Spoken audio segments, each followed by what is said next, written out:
even after an incredible performance like the one we put in, Villa are never really the topic of conversation. It looks even more likely as each game passes that fourth spot should be ours.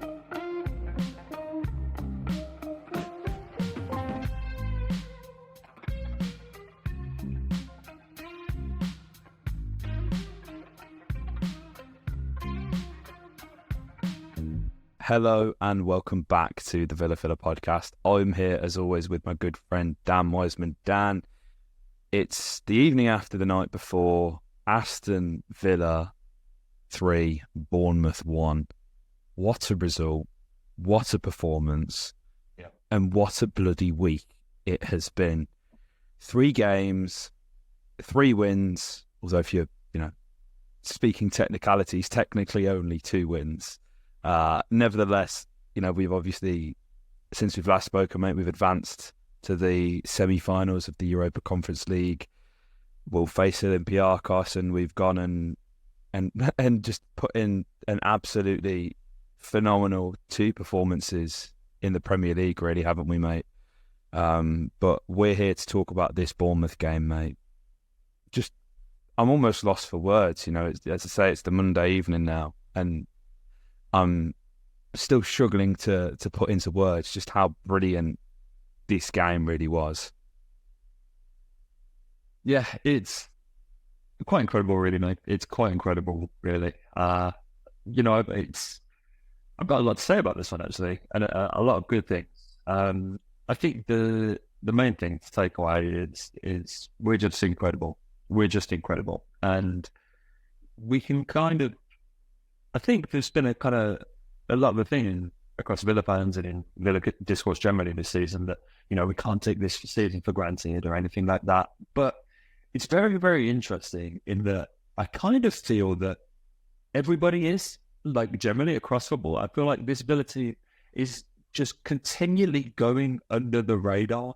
And the only time I've really felt that we've kind of been the topic of conversation on a national, international level probably was Thursday night. And it takes, Emi Martinez getting 2 yellow cards and somehow remaining on the pitch and a penalty shootout win in a European competition for Villa to finally be on the tips of people's tongues. But then we kind of come back to it this season. And even after an incredible performance like the one we put in, Villa are never really the topic of conversation. And I think that's a good thing. I think Villa fans have enjoyed it, but it does feel that the club is kind of existing. We're in our own little bubble in many ways. Villa, despite where we are in the league, I think we're still criminally underrated. I still don't think we're spoken about to the levels that we should be. And when you kind of go down to Villa Park nowadays, we're treated to a level of football that we've never seen before. We've never seen Villa play like this on such a consistent basis. Every single one of our goals from the weekend is just so well put together. It's a joy to watch Villa at the moment, but it feels like that line in Live Forever almost, that we'll see things they'll never see kind of thing. That Villa, we're just going about our business so quietly. And for those that know, and Villa fans, we do know, we see it on a regular basis. But we're not office chat, we're not water cooler chat, we're not small talk level yet. Even after the weekend, the conversation is, the FA Cup semi-final. It's Nottingham Forest's farcical statement after the Everton win. The discourse is never kind of about Villa, whether you see that as, we're not getting the credit that we rightly deserve, or as, Villa kind of, this is better for the club without the pressure, without the conversation, without the hype around the game, whatever your kind of stance on it is. It's pretty incredible that nobody is talking about Villa as much as they should be. We're an incredible team to watch. And I think Villa fans were incredibly fortunate to be seeing this. And I think to bounce back like we did on Sunday, it was just another example of this club is in such a fantastic place. And it is, watching Villa for 90 minutes nowadays is a proper pinch me experience. Yeah, no, it absolutely is, mate. We sit 4th in the Premier League. We've passed the 100-goal mark overall across all comps in the seasons now, which is just remarkable. I think we already equalled the most amount of wins in a 38-game Premier League season. It is crazy. And, I sort of look at the table now, mate, and, with all the talk is obviously naturally on the sort of 3 three-horse title race. Well, we say three horses. Realistically, it's Man City's, isn't it? With their game in hand, they win their game, then you can't see them losing for the rest of the season. But and I hate to sort of look back and upon sort of missed opportunities, but I think the two biggest, and you probably it's the FA Cup semi-finals, a stark reminder of just how bad Manchester United are when you realise that they've taken 6 points off us. 6 points leaves Villa on 72 points with 4 games left to play, which is 1 behind Manchester City currently on 32 games with the game in hand, and 2 behind Arsenal and Liverpool on 74 points with 33 games played, 5 remaining. You win those games, which, even taking our claret and blue tinted spectacles off, mate, we should have got a lot more than we did out of those games. Villa are in a title race, and that's just how remarkable this season's been. We're talking about being 6 points away from this being considered a 4-horse title race. That's nuts. It's crazy, mate. It's crazy, and it kind of has always been that way. It has always been that way. Even the season, I think either last season or season.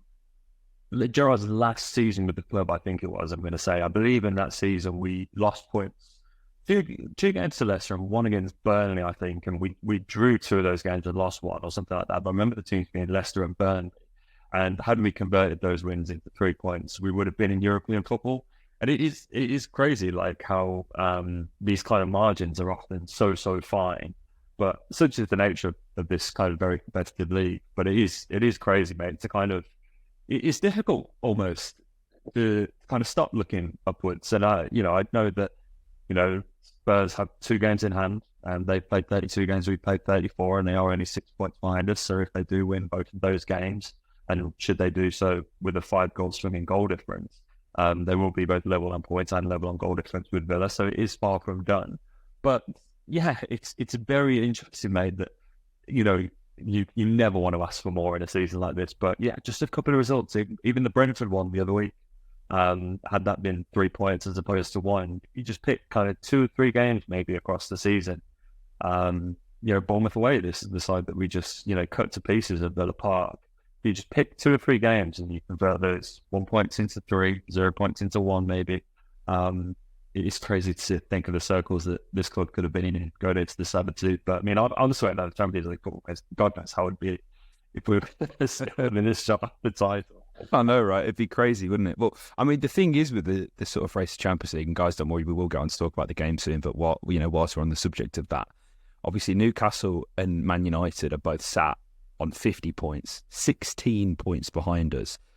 They both have. They have 2 games in hand on us, meaning they have 6 games left. They both have to play each other as well, so they're going to end up taking points off each other some way or another.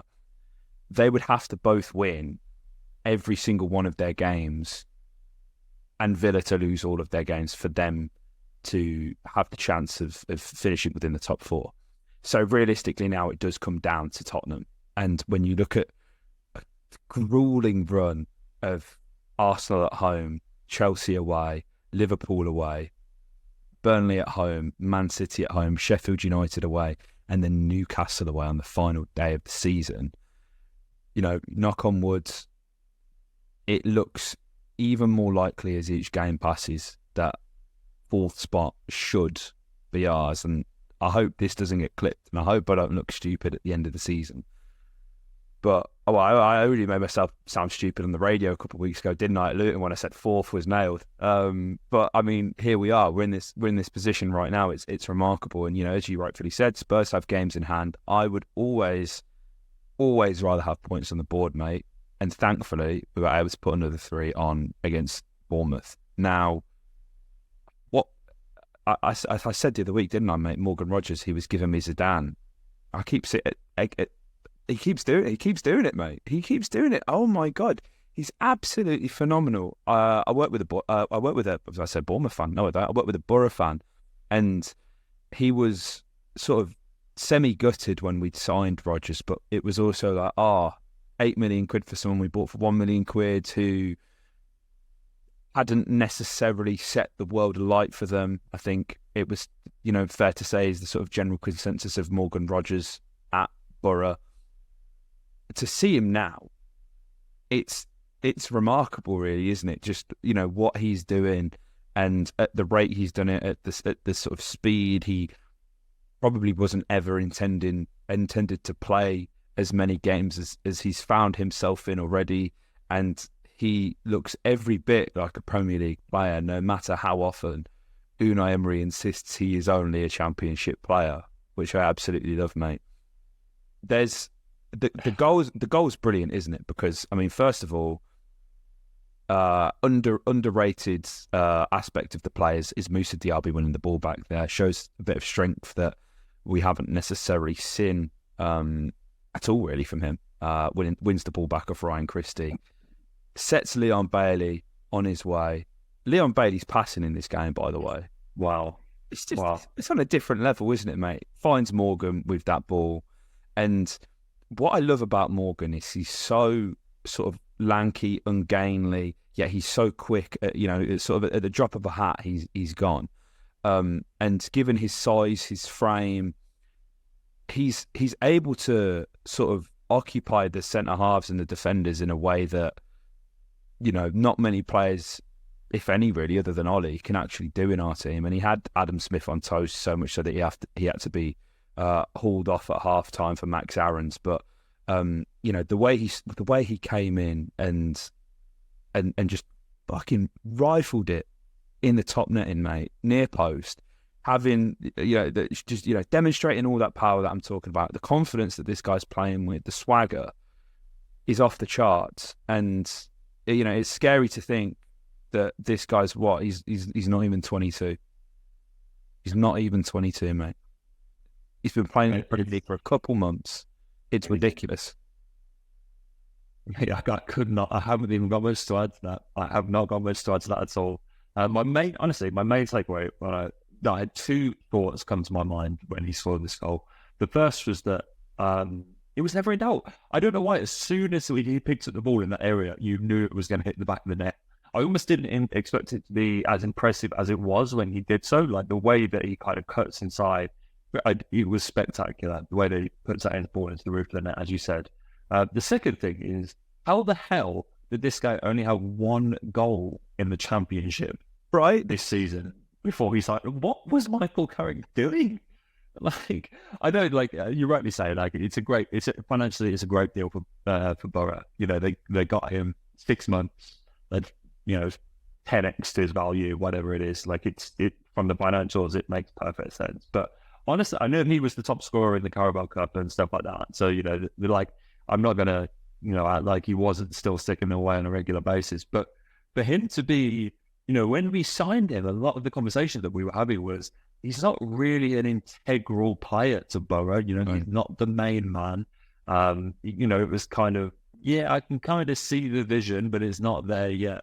I don't think anybody expected that he was this close to playing at this level so soon. And that's kind of the only, part of this discourse that I do disagree with. And it mainly comes from externally. It's, oh, wow, like, I'm showing such faith in Morgan Rogers to put him in and stuff like that. But not really. We were forced into this position, and that takes nothing away from Morgan Rogers. If anything, it heaps more praise on him. He was really thrown into this situation because of injuries, because of suspensions. We had a lot of players we were really lacking in those forward areas. He's been asked to do a lot of different roles, kind of become particularly, in that away game at City and stuff like that, be a real ball carrier for Villa in some difficult situations, play a lot deeper than perhaps he's been used to. Try and thread passes in behind, and you can see that he's really got that variety to his game where he is comfortable picking the ball up in the kind of 8-10 positions, progressing it 20 yards and playing a pass out wide, as he is being the recipient of such a pass as he was from Leon Bailey, taking on a man and finishing it into the top corner. Like, there's a real variety to his game, and he was thrown in at the deep end because of some unfortunate situations, but it's that old cliche, isn't it, that injuries, suspensions, all they do is provide opportunities, and Morgan Rogers has absolutely taken it. And I think his kind of progression and the level that he's playing is testament to that good feeling that we have at Villa Park, to that everybody's got a role to play. Everybody can pitch in, and everybody knows their role, what they're going to do. Everyone's playing with such confidence that you can kind of play anybody at any point in this Villa team. We change this team a lot these days, and we have to because of the fixture congestion. But there's very rarely a player that comes in and you go, I'm not sure about that one. Okay, maybe the jury's still out on someone like Zaniolo, but you only have to look at what Matty Cash did, and we exclude the penalty that he gave away on Sunday. But, Matty Cash comes in on Thursday night and, he hasn't played for God knows how long, puts in 120 minutes, scores a penalty, and that absolute worldly 86 minutes to take it to extra time. Like, we call upon players who have been on the fringes of the squad or are new to the squad so often, and it's very rare that they miss a beat. And I think Morgan Rogers is probably top of that pile. Yeah, he is. And I think as well, when he signed, I likened him to Ollie Watkins and the comments cooked me. But I think that comment has actually aged quite well when you look at the profile. I think if, again, knock on wood, if you don't want Ollie Watkins to be out whatsoever, but if he was, I think I'd be more than comfortable with Morgan Rogers leading the line. I know obviously you've got John Duran in the same position as well. But I think profile-wise, Rogers is actually eerily quite close to Ollie, certainly in what he provides in that final third. He's been absolutely brilliant, mate. But realistically, this was the Ollie Watkins show. This has to be the most complete performance I think we saw from Ollie Watkins, and it's a shame. It is an absolute shame he didn't get himself on the score sheet. But the way he leads that line, the way as well that he just pinned Zabanije. Like, so many Bournemouth fans have said on socials as well, they've not seen Zabanije in any game this season get cooked like Ollie Watkins cooked him. And Bournemouth fans had nothing but good things to say about Ollie Watkins, which I think is just a testament to the absolute clinic that Ollie had put on, and unselfish as well, mate. 2 assists. He was absolutely fuming though when Leon scored. I don't think, obviously where I sit in the lower halt, really close to the sort of to the pitch, and it was a shot from Ollie, and he definitely couldn't tell that it wasn't going in.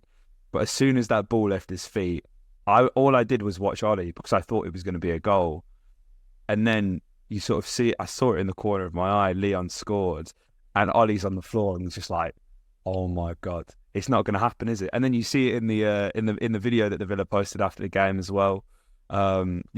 Why didn't I score? Oh my God, obviously he was in good spirit, but it was quite funny to see.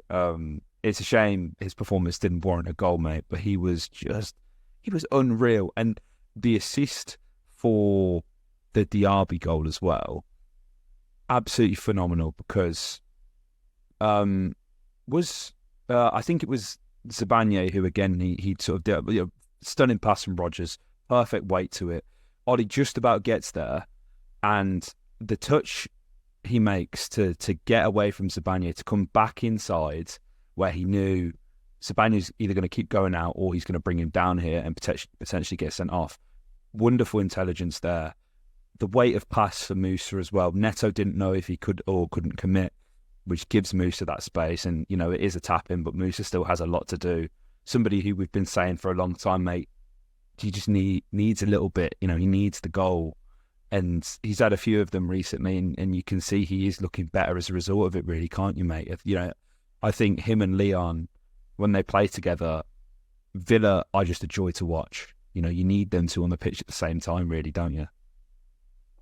Oh, mate, I've spent the whole day, right, really excited to record this podcast, and I've been bookmarking stats that I've seen about Ollie Watkins, particularly, and there's some Leon Bailey ones in there as well. And so, I just want to reel some of these off, because I think when, I topped the podcast by saying that Villa are going under the radar, perennially so. And I think Ollie Watkins is he's having that Dimitri Payet season, that Gareth Bale season.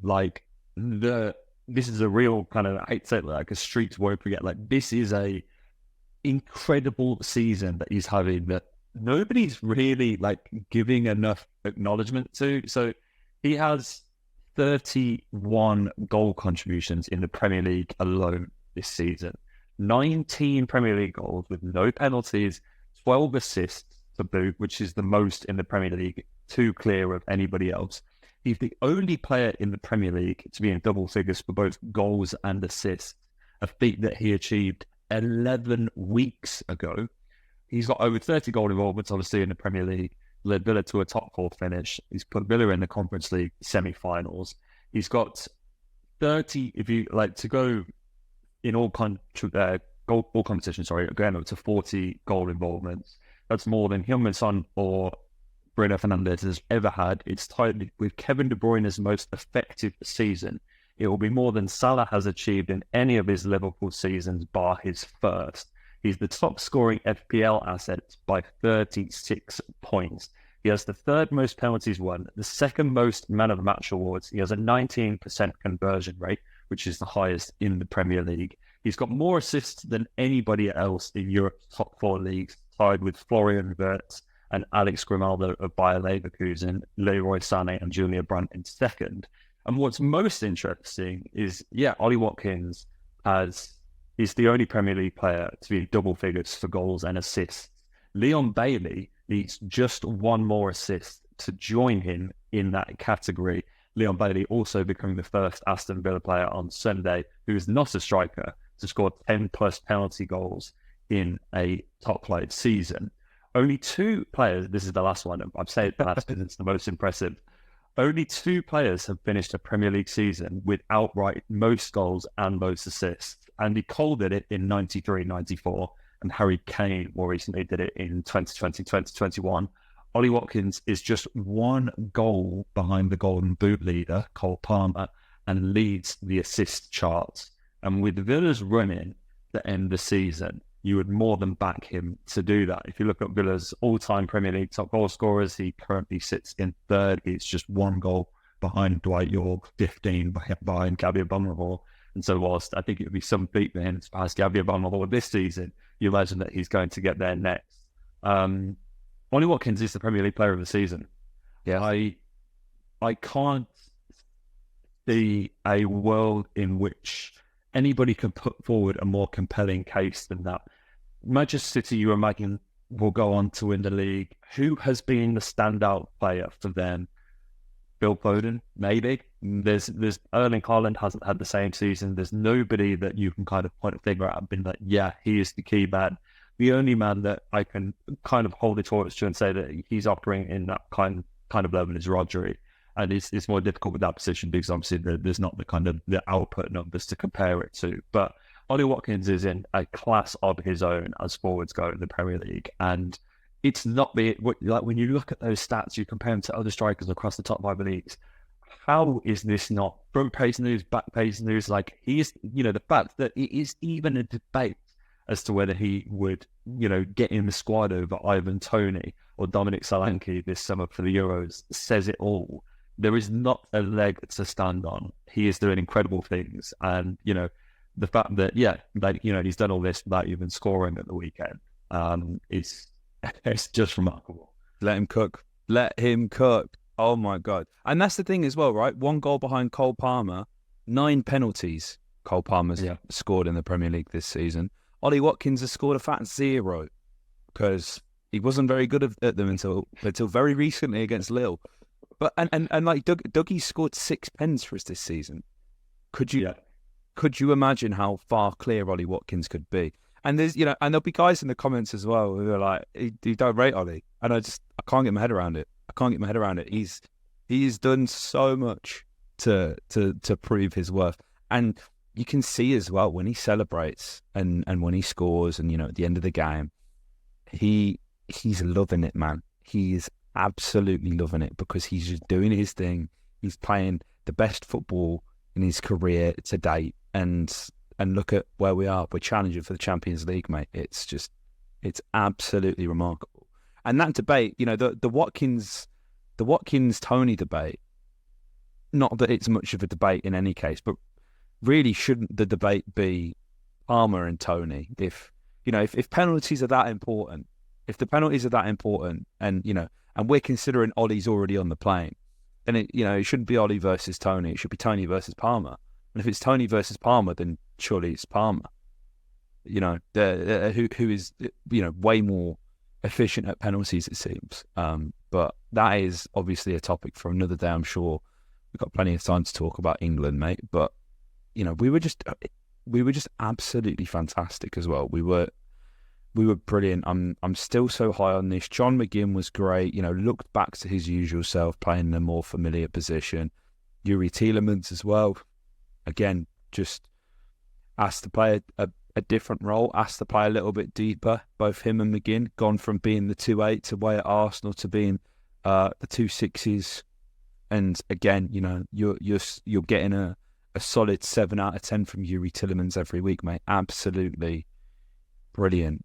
Absolutely brilliant. All I can say is, mate, roll on Chelsea. I've got a really, really good feeling about that game, mate. Obviously, I'm sure we'll be back to discuss that at another time. But the moment we're in right now, we should not take this for granted. We should not take this for granted. I think it's probably worth us mentioning the God, I can't even remember the name of them. 18. Would you be talking about? Yes. 18 yes. and 3. Because let me double check. They've sort of split the fan base, and I thought it's probably worth us giving our 2 cents because 1897. There we go. Sorry guys, I got the name wrong. I think I've said it on the podcast for a long time, mate. The atmosphere at Villa Park hasn't been great. It's not been as good as it can be. I think there are so many, things that contribute to that. I think ticket prices. I think season ticket prices. I think, sometimes performances. But there are so many reasons why the atmosphere is flat, and it isn't just an issue at Villa Park. It's an issue everywhere. I am a sort of a semi-frequent at Sheffield United, and I mean, to be fair to them, they've got a reason for there being a shit atmosphere because they're just shit. But I've been to a fair few grounds this season, not only with the Villa, but on my own accords, and the sort of when I think of the sort of the great atmospheres that I've experienced recently, I've been fortunate enough to, I think, Lille the other week, they were great. Didn't have a patch on Legia Warsaw though. That their fans were brilliant, both home. I was about to say home and away. They didn't come. They just came and threw mail at us, didn't they? But they were brilliant at their place. And I was fortunate enough to go to a game at San Siro last year, Derby d'Italia against Juventus. That was one of the best atmospheres I've experienced. I think it's very much an English thing at the moment. So I have to give 1897, not 3, the credit for the initiative. There's a few things that I'm just sort of, I can't get on board with. The sort of the blurring the faces out on socials like they're ultras, but then they're like, well, no, we're not ultras. We're not actually, we don't want to fight anyone, but we just sort of don't want anyone to know who we are. But then if you go in their bios on their Twitter accounts, they've got 1897 tagged in it, so it kind of defeats the purpose. And other than some questionable grammar on a few of their posts, I don't hate the idea of it, and I think it's sort of important that whilst we have a platform, mate, and I think it's only fair that I give them the credit for taking some initiative and trying to contribute positively to the to the match day atmosphere, because what hypocrite would I be if I come on here and shit on everything they're doing whilst also coming on here and saying the atmosphere shit as well. At least they're sort of trying to do something about it. Absolutely, mate. Absolutely. And it's the same with Arsenal. With Arsenal and the Ashburton Army, who sit in the clock end at the Emirates and kind of, they bring drums to games and kind of march to the stadium. And, they get a lot of ridicule when I'm talking about kind of the Arsenal equivalents here. But for me, it's as long as that energy is channeled positively, and and it looks certainly on our part like it is, like it betters atmospheres, and I think it's you want to see that. I think you have to give a lot of credit for, as you say, taking the initiative and the organisation and the planning and the communication with the club and all of that stuff. It's so difficult. I mean, you and I know how difficult it can be at times as a fan to get anything out of the club and to kind of get any association or any support. It is so difficult, and the clubs are so fearful to kind of put an inch of ounce of support or credibility or anything like that into anything fan led, in fear that one day it all goes tits up. And I totally understand that.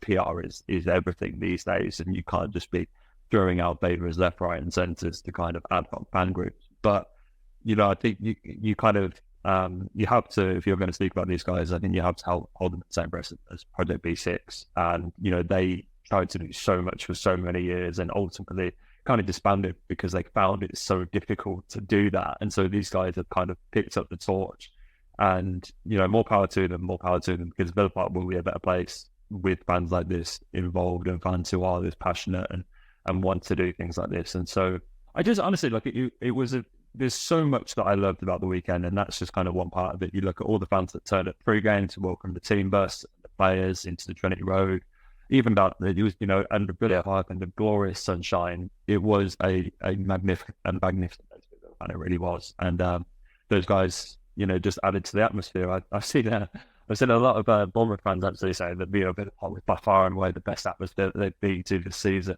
Can't imagine too many of them knew that they were sitting and the new ultras, yeah. And so shout out to those guys for convincing the Bournemouth fans that we have to like, which we do at times, absolutely have an incredible atmosphere. But that did make me smile. They're all filming the whole time, going, "Oh my god, it's so loud!" A little did they know there's about 500, hardcore Villa fans above them. And so that did make me smile. But yeah, no, honestly, go check them out on socials and everything like that. On Twitter, they are at VP1897. They're well worth follow. You can keep up with all their initiatives and stuff like that. So more power to them. Absolutely. I wondered what the 97 was, but then I think I read recently that that's the year we moved to the lower grounds, which is obviously where we've since resided. So I actually find it quite interesting that that's the name they've gone with, especially considering we're going to move away. But again, that's a whole other debate. That's a whole other, fight that we've only got 6 minutes and 5 seconds left of this Zoom, mate. So it's time to wrap up and not unravel in another debate, because I'm sure we could go on forever and ever about that. But guys, let us know your thoughts on the past week in the comment section down below. The run-in, absolutely vital by now. We've shown what we're capable of doing with sort of getting behind the team and supporting them, and that's all we can do. That's all that Unai Emery, that's all that Emi Martinez, all the other players are asking for is our unwavering support, and that they shall get, mate. There are, there's 4 games left in the league, 2 home, 2 away. We've got a European semi-final in Greece. This is all stuff that we've dreamed of, so let's just enjoy the moment, man. If you're listening on Apple and Spotify, make sure you share, download, follow. It all helps more than you can imagine. And if you're on YouTube, make sure you like, comment, subscribe, and up the Villa.